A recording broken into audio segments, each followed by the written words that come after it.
पंडित जी से बात की? जी पापा। दादाजी। हाँ बेटे, बोलो। ये अंकल क्या कर रहे हैं? कुछ नहीं बेटे। ये चादर क्यों बिछाई है? बैठने के लिए। भैया जल्दी कैरम बोर्ड लाओ, हम लोग चादर पे बैठ के खेलेंगे।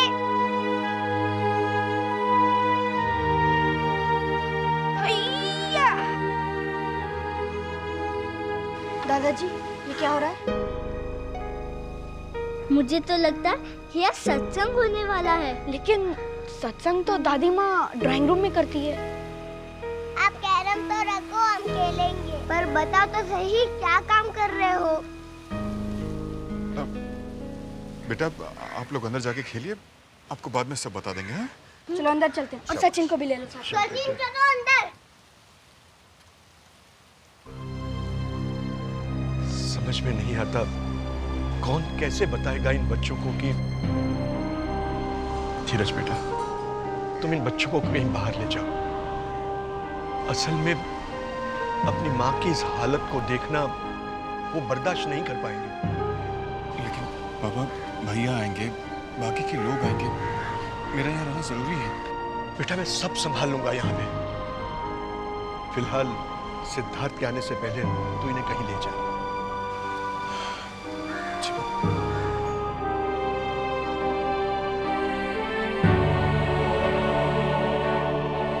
बच्चों से ये बात छुपानी ही होगी।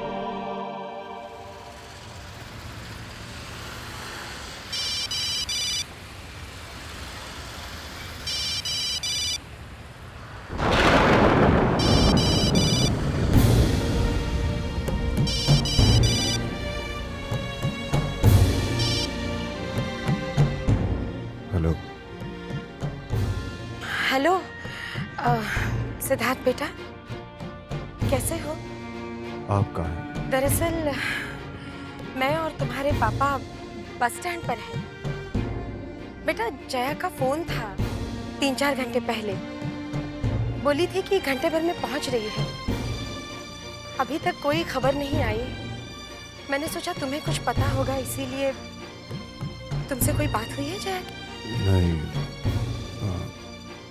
जया से मेरी कोई बात नहीं हुई। मेरा मतलब है जया मेरे साथ है। तुम्हारे साथ? वो वापस पुणे? क्या बात है बेटा? मम्मी जी, जया की बस का एक्सीडेंट हो गया। घबराने की कोई बात नहीं है। जया ठीक तो है ना सिद्धार्थ? असल में जया, तुम बताते क्यों नहीं क्या हुआ जया को? वो ठीक तो है ना? असल में कोई भी कुछ नहीं कर सकता। जाना तो एक दिन सभी को है।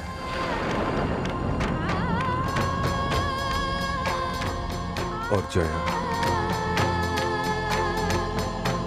जया तो मेरे पास है और हमेशा रहेगी।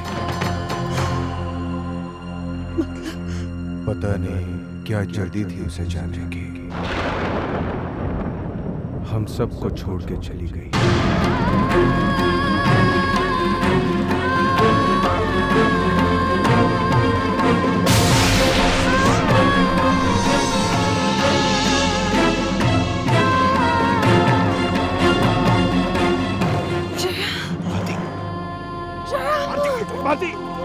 क्या हुआ?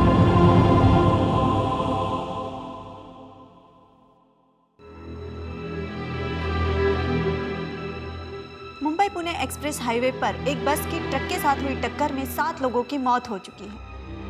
इस दुर्घटना में तकरीबन 16 लोग घायल हो चुके हैं, जिन्हें Saint Willis Pierce Memorial Hospital में भर्ती करवाया गया है।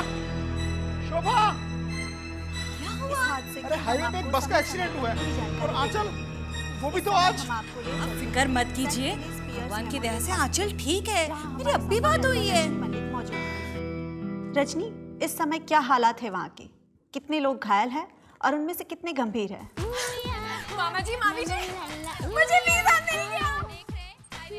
मुबारक हो। अब भी तुझे तेरे मामा जी याद कर रहे थे। अब देख, के आगे क्या लगेगा? The world famous fashion designer Miss Anchal. टन टन टन टन। शुक्र है तू सही सलामत घर आ गई। क्यों? आप ऐसे क्यों कह रहे हैं? इस हादसे में जिन लोगों की मौत हुई है उनके नाम हैं। कुछ नहीं। और बता सब ठीक ठाक ना?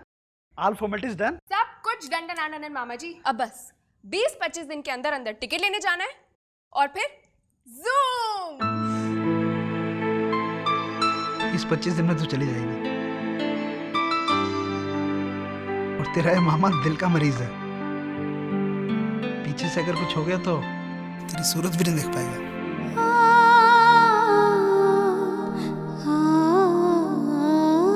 मामा जी खबरदार जो आपने ऐसी बातें की तो।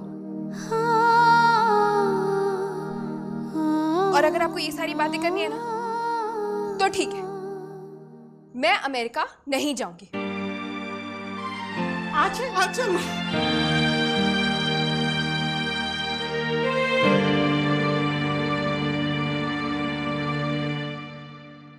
रो रही है ना पगली?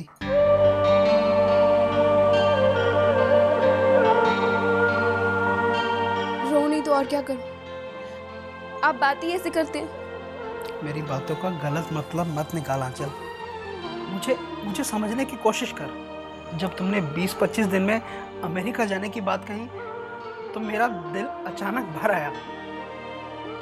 मुझे लगा अगर तुम चली जाओगी तो मेरे तो घर की रौनक ही चली जाएगी। लेकिन इसका ये मतलब नहीं कि भावनाओं में बहकर तुम अपना फैसला बदलो या हम तुम्हें कोई ऐसा फैसला करने पे मजबूर करें जो तुम्हारे लिए सही ना हो। आंचल बेटा, अमेरिका जाने का सपना अगर तुम्हारा था तो तुम्हें वहां भेजने का सपना हमारा भी था। बेटा, अपने सपने के लिए तो ना सही मगर हमारे सपने के लिए तो सोचो। बोलो बेटा, तुम हमारा सपना सच करोगी ना?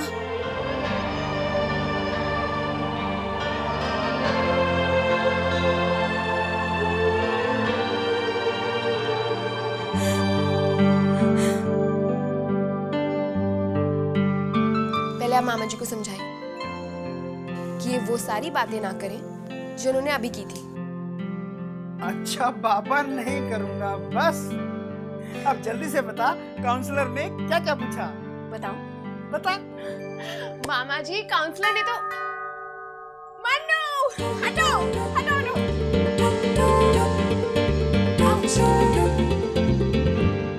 तुम क्यों? मायूस क्यों हो गई मुझे देखकर? नहीं, ऐसी बात नहीं है। ये मामा जी क्या हुआ आंचल? देखिए, आज आपके डॉक्टर आपके लिए फूल लाए हैं। पर इनको बाहर क्यों खड़ा किया है? Please come in doctor.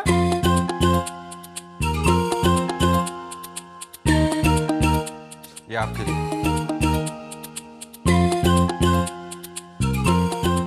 ये भी तुम्हारे ट्रीटमेंट का कोई हिस्सा है क्या कि पेशेंट का इलाज भी करो और उसको फूल भी दो?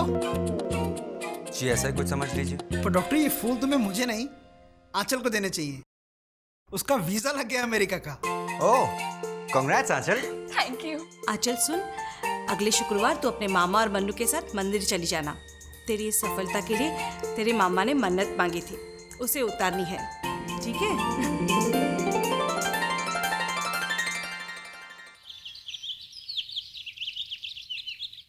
ओम। आत्मा परमात्मा का मिलाप ही नश्वर शरीर का अंत है और एक नए जीवन का प्रारंभ। शरीर आत्मा का वस्त्र मात्र है। जिस तरह जीवित मनुष्य नित्य पुराने वस्त्रों का त्याग करके नए वस्त्र धारण करता है, उसी तरह आत्मा शरीर रूपी वस्त्रों को त्याग करके नए वस्त्र धारण करती है। आज हमें भले ही ये अनुभव हो कि जया जी हमारे बीच नहीं है, लेकिन वास्तविकता ये है कि वो है।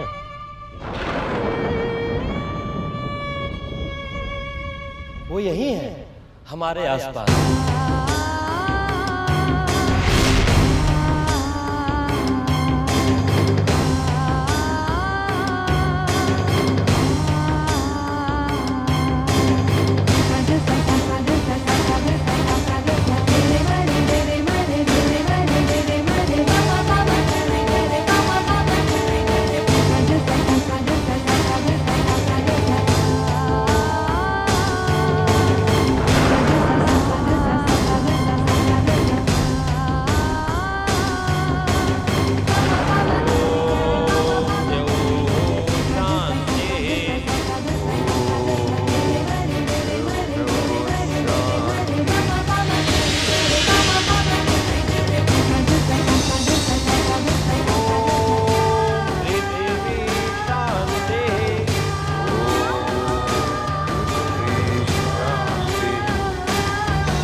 नमः। ओम विष्णवे नमः। शांति संपन्न हुई। ये प्रसाद लीजिए, सबों में वितरित कर दीजिए। जी। आप लोग चलकर गाड़ी में बैठिए, मैं आता हूँ।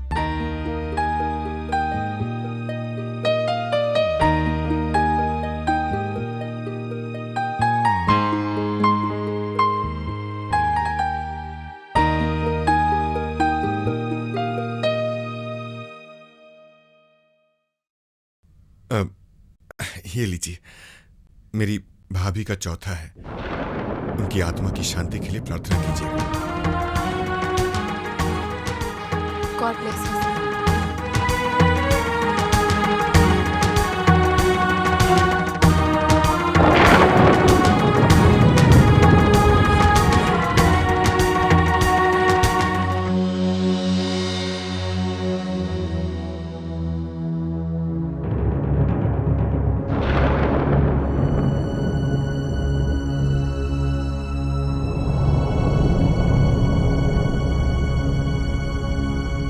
हरिमन जी, अब मुझे इजाजत दीजिए। अब अवसर ही ऐसा है कि मैं आपको रुकने के लिए नहीं कह सकता। और फिर आपने जब समधन जी की हालत बताई तो वो सुन के हमारी परेशानियां तो और बढ़ गई है। कहाँ जया की आने की खुशी में भारती के पैर जमीन पर नहीं टिकते थे। अब जया के जाने के बाद ऐसा बिस्तर पकड़ा है कि पैर जमीन पर रखने का सवाल ही पैदा नहीं होता। एक टक शून्य में देखती रहती है।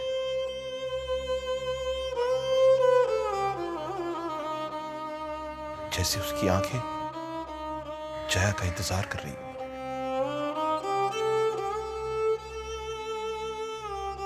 चलो, भगवान की मर्जी के आगे कोई क्या कर सकता है।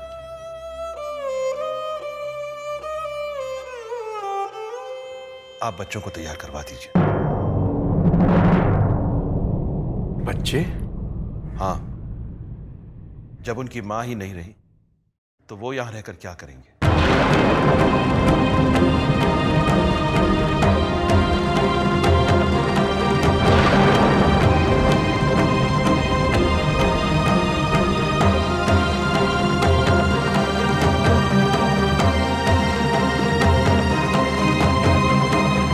आप अगर उनको 2-4 दिनों के लिए ले जाना चाहते हैं तो ले जाइए, लेकिन 2-4 दिन की बात नहीं कर रहा हूं मैं। जया थी तब जैसा था ठीक था, लेकिन अब उनका ख्याल कौन करेगा। तुम तो दिन भर काम में व्यस्त रहते हो, कोई तो चाहिए ना उनका देखभाल करने के लिए। ये आप कैसी बातें कर रहे हैं रमाकांत जी? बच्चों की देखभाल के लिए हम ही तो हैं।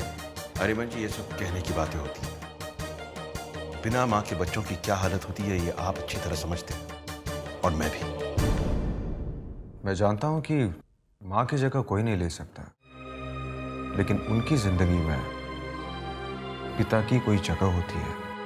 आयुष, सचिन, जूही का रिश्ता सिर्फ जया से नहीं था। मेरा रिश्ता सिर्फ जया से था ना। अब उसके बाद उन बच्चों से, उनकी परवरिश में मैं कोई कमी नहीं रहने देना चाहता। मैं भी कोई कमी नहीं रहने देना चाहता पापा। रमाकांत जी, बच्चों की पूरी तरह से देखभाल होगी। हम सब हैं ना यहाँ पे, उनका हर तरह से ख्याल रखा जाएगा। यकीन मानिए मेरा। आपकी यही बात पर यकीन करके मैंने अपनी बेटी को आप लोगों के साथ भेजा था। क्या आज कहाँ है मेरी बेटी? देखिए, इस घर में उसके साथ जो सुलूक हुआ उन बच्चों के साथ अगर कुछ हुआ ना तो। देखिए रमाकांत जी, आपको शिकायत का कोई मौका नहीं मिलेगा। अगर ऐसा लगा तो मैं खुद उन्हें छोड़ जाऊंगा आपके पास। ठीक है, लेकिन मेरी ये बात ध्यान में रहे।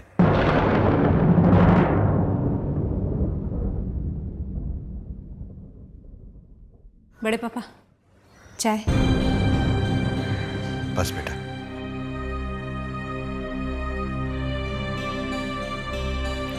खुश रह।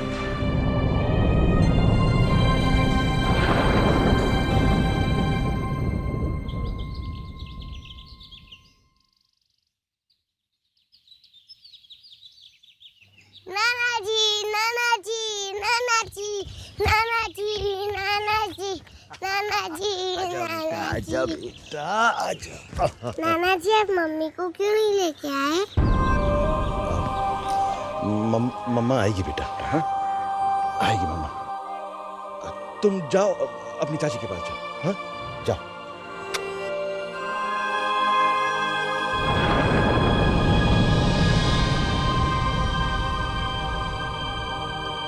क्या हुआ चंचल? तेरे बड़े पापा आए थे फिर भी तो उदास बैठी है। बड़े पापा बिना कुछ खाए पिए चले गए। चले गए? हाँ, अब उनकी सही बात का कोई गलत ही मतलब निकालेगा तो इंसान क्या करेगा? जाएगा ही ना। अरे पर हुआ क्या चंचल? बड़े पापा बच्चों को अपने साथ ले जाना चाहते थे। सिद्धार्थ भैया और पापा को ये मंजूर ही नहीं था। अब आप ही बताओ मम्मा, अगर बड़े पापा ऐसा चाहते थे तो इसमें बुराई क्या है? अरे ननिहाल में उनकी परवरिश अच्छी हो जाएगी, यहाँ कौन संभालेगा उन्हें? अब आपकी उम्र तो बच्चे संभालने की है नहीं ना, और मेरे लिए तो एक विक्की 10 के बराबर है। इन बाप बेटों की सोच ही अलग है। मैं कुछ बोलती हूँ ना तो बुरी बनती हूँ। अरे अगर समधी जी के साथ बच्चे चले जाते तो सारी परेशानी खत्म हो जाती ना। यही तो मैं भी कह रही हूँ। अब आप बताइए, सिद्धार्थ भैया बच्चों की वजह से अपना काम तो नहीं छोड़ सकते ना? मेरी मानिए, आप सिद्धार्थ भैया से बात कीजिए, बच्चे ननिहाल में ज्यादा खुश रहेंगे। मम्मा, सचिन रो रहा है। क्यों? पता नहीं। सुन लिया मम्मी, अब ये रोना धोना पता नहीं कब बंद होगा। अरे कब तक कोई उनके साथ लाड प्यार जताता रहेगा? किसके पास इतना टाइम है? ठीक है, मैं सिद्धार्थ से बात करती हूँ।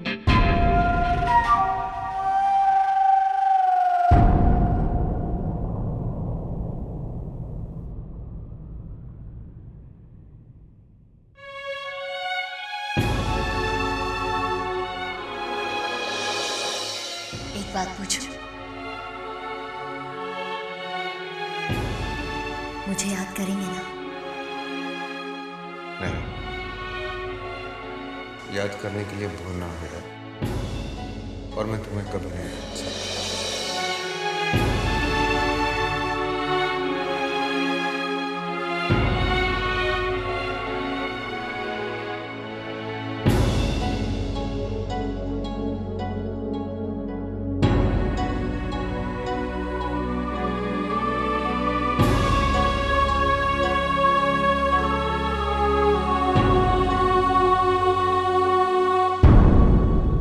ये मैं क्या सुन रही हूँ सिद्धार्थ?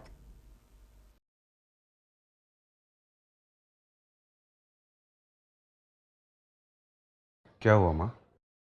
तुम बच्चों को उनकी ननिहाल क्यों नहीं भेजना चाहते?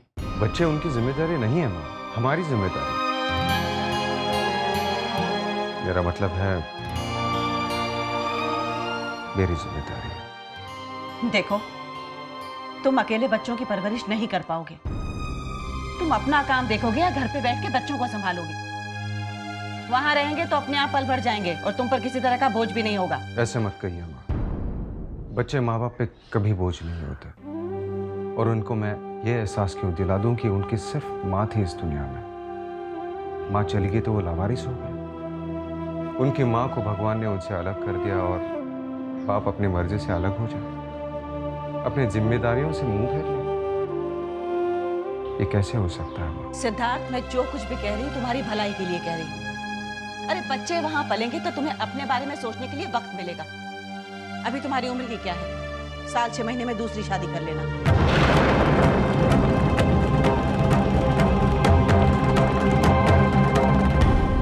बस हो गया माँ, बस। उन मासूमों की जिंदगी खराब करके मैं अपनी जिंदगी संवार लूं? ये कैसे सलाह दे रही है आप? मेरे लिए दूसरी शादी के बारे में सोचना भी पाप है, क्योंकि जय की जगह और कोई नहीं ले सकता।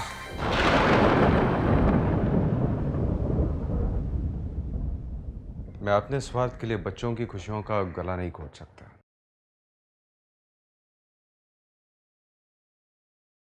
उन्हें सौतेला होने का दर्द मैं कभी नहीं दूंगा।